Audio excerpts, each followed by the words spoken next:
Hi guys, welcome back to SSA Athletics and welcome back to the workout garden. Now today what we're going to be talking about is arms, and arm drive specifically, and why your arms are important when you do running and sprinting. Now guys, if you could smash subscribe, helps this channel out a lot. Also you can check out the SSA website and also the Facebook pages where you can learn about training and learn more about the athletics club.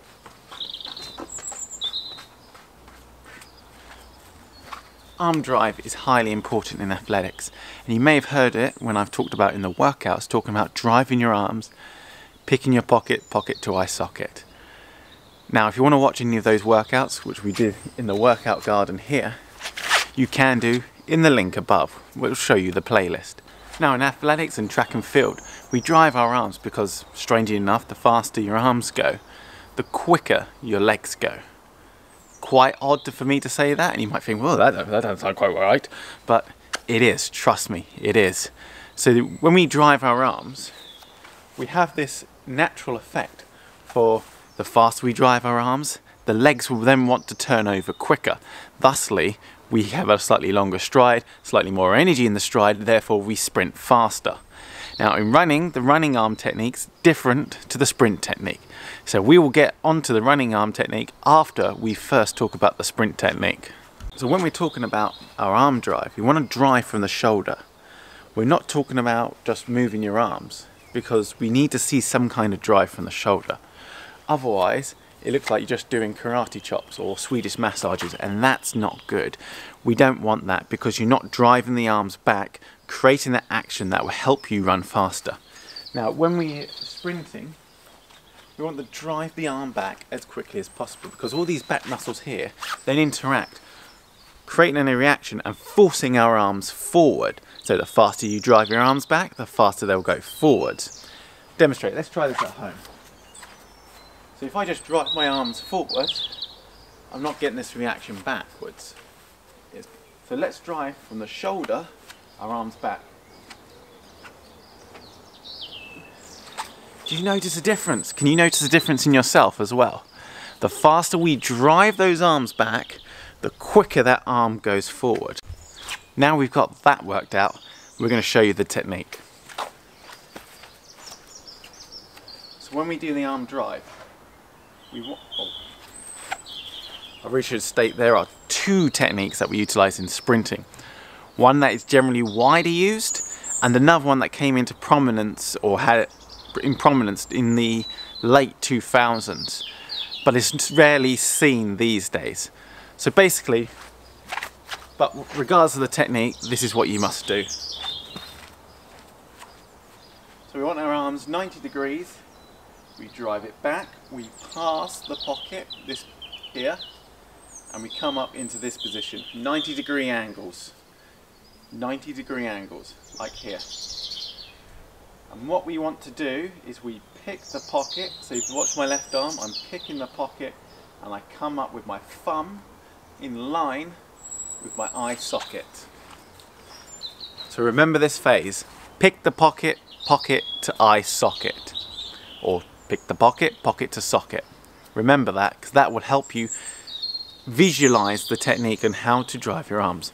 But likewise, we're not doing this, we actually got to drive from the shoulder. So we drive forward. This shoulder, the deltoid muscles here, actually have to move. They actually have to move. Otherwise you're not going to receive the full benefit of that arm drive in your sprint. So what we want to do, arms tucked slightly in. Women are going to be slightly wider because of body differences, but generally we're going to try and be in. We're going to pick the pocket, driving that shoulder forward, keeping the arm in line, no flapping with the hands. Sometimes what you see is people flap their hands, and this is what I do, and this is something I'm weak on, so that's what I'm trying to develop on myself.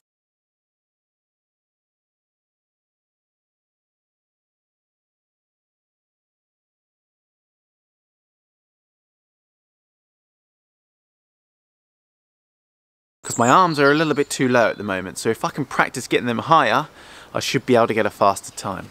Anyway, slight distraction, we're going to drive forwards, 90-degree angles, pick the pocket, pocket to eye socket. Keeping the body in line. You're going to get this slight rotation with the top half here, because that's natural. Your body, you're trying to put your shoulder forward, and that you will get a slight rotation. But what we don't want to see is too much soft here and too much rotation round from the hip. We're going to get a little bit because that's the nature of what we're doing.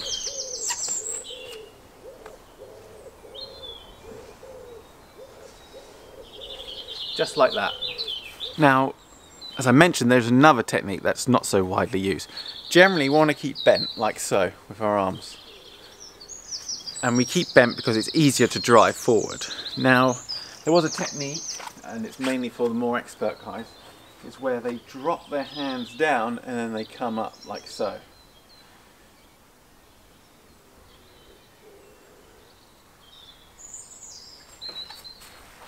Now this is not so widely used, and one of the reasons why it's not so widely used is that what happens is, as we drop our arms down, there's a habit to keep our arms straight, so we end up just driving like this, and you're still not receiving the full benefit of the arm drive.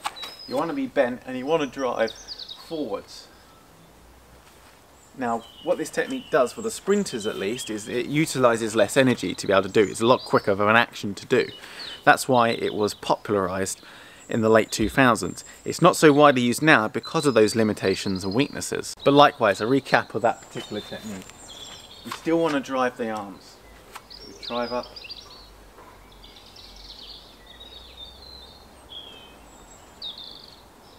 And likewise, if you notice, I'm still picking the pocket and coming up to eye socket. Now the problem with the first sprint technique is that we can often potentially, our arms get narrow and we end up just doing this. And we don't want this when we're sprinting. We want to have that arm drive. We've got to drive from the shoulder back. Like so. And what can sometimes happen is we get T-Rex arms. So we go like this, we're trying to drive and we're not really driving much, so we've got the little T-Rex arms. And we don't want that. We don't want to have the little T-Rex arms like so. We want to we want to drive back in a nice smooth action like so. But likewise, as we drive in the arms, we still want to be tall. You still want to be tall as you drive it, so you can then maximise that leg drive. This is what it's all about. Maximising leg drive, getting more drive with the arm back, increasing that speed. Now, when it comes to the runners, they have a slightly different technique because they need to be more relaxed. They're not necessarily driving as hard as they can, although they will still need to learn the sprint technique, because in any race there's going to come a time where you need to sprint, usually on the last lap. Now, their technique is they're a little bit lower, and they're going to run like this. So we still get that arm drive, but it's just more relaxed. The arms are more relaxed, they're not pent and they're not driving forward as such. But likewise, they come up with roughly 400 meters to go, the arm goes back, and then they're in sprint technique. When we do an arm drive as well, one thing we must not do is to be tense in the neck area. Now, you might think, well, why are you talking about the neck? I thought we were talking about arms, but we're going to talk about neck, and this is because it's all interlinked. There is a habit of when you're driving, or when you're trying to utilise those arms to drive, even in the running, is that you get a bit tense, and tension down the body is not good, because maximising the full force we can do, because if they're tense, they're gonna be like that, rather than being nice big reactions. So this is what I mean. As you see, I'm not driving the arms as fast as I can because I'm tense in the neck. So you've got to be relaxed in the neck. If we're doing the middle distance style or the long distance style, yep, cool. Even when we're doing the sprint style, coming up, pocket to eye socket, nice and relaxed. Now we're going to talk about hands. One thing we don't want is limp wrists, and this is something I need to work on particularly. Especially with the left hand wrist, because that's the one that's going to be close to the bend if you're doing a 400 meters, or longer than a 400 meters. Limp wrists is not as streamlined as having a stiff wrist. So what we mean, we don't want our hands doing this as it goes behind, like so. So there are ways to prevent this. So the general hand techniques, and there's 3 of them we're going to talk about. The first one's an open hand, like so. Driving back into this action here.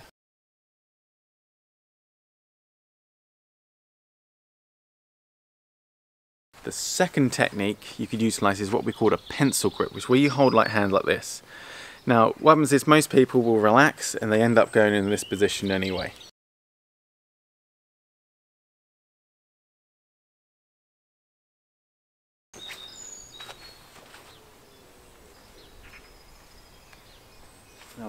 Now the third technique is a closed fist. Now you see some sprinters utilise this, Michael Johnson being probably the most famous, and that's literally a closed fist driving back like so. They each have their limitations. Firstly, the open hand, you get a chance of just having a limp wrist and it flaps. The pencil grip and the other technique, same again. With the pencil grip, you still got a chance of it being limp and twisting in like so. And you might get a little bit of tension along the forearm. Closed fist is a tendency to really tense, and you still get that tension along the forearm, which is what we not want. We want to be tension free, and we want to be nice and easy, but without flapping. Now when it comes to having problems with the arm drive, there's generally 1 of 3 things that go wrong for most people. A, they haven't got good technique, so then we need to work on the technique. B, they're not strong in the arms, so now we need to develop strength. Potentially they might have to go into the weight room and do more arms. Your arms are generally not necessarily the main muscle groups to working, but they can be complemented, especially with the side muscles down here and the top of the shoulders here. And obviously the back muscles as well, developing that to help with that arm drive. Developing core can also help with that arm drive as well, because you squeeze the core as you're driving your arms forward, allowing those arms to drive back and forward as fast as they can. The third option is that you technically need to work on both. Now for some people the problem might be shoulder mobility, but it's highly unlikely. You don't necessarily need so much shoulder mobility and flexibility, but you can work on that if you believe that would help you get faster and get a better arm drive. So now we're going to tell you some different techniques you can use to improve your hands and also improve your arm drive. Now what we can do is practice it on the spot. Working on, as we mentioned previous, driving, picking the pocket, bringing this thumb in line with eye socket, or if you're going to utilise another technique, you've still got to bring that thumb in line with the eye socket. That's of course if you're doing a sprint technique. If you're not, you just still want to practice driving around about mid-range here if you do the middle distance technique, but you still got to be like so.